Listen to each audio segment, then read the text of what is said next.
Donc, dans la palette des calques de Photoshop, vous allez pouvoir afficher la grille de texture qui est là pour qu'on puisse comprendre quelle est la face déjà. Voilà. Ici, ça va être très facile quand même, mais bon. Pour des objets plus complexes, c'est des déploiements plus complexes, donc le principe reste le même. On affiche la grille de texture, on fait fichier enregistrer,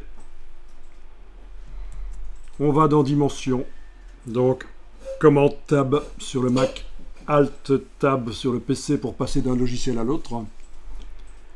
Et en ayant cet objet sélectionné, on va donc faire fichier importer, placer l'image sur le modèle.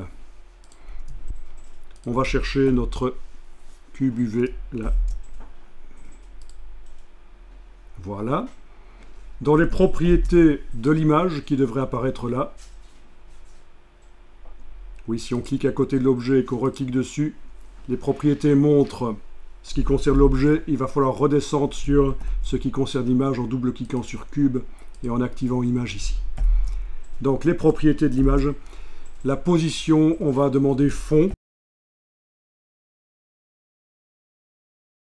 La texture qui va remplir l'objet entièrement en fait. Hein. Voilà. Ce n'est pas juste une image qui vient sur un objet comme une décalcomanie, comme un tatouage, mais c'est vraiment un enrobage de l'objet par l'image. Il y a une face qui termine par G4 et l'autre qui termine par G9. Et si je vais dans Photoshop, je vois bien qu'il y a une des faces qui termine par G4 et une des faces qui termine par G9. Donc c'est bien.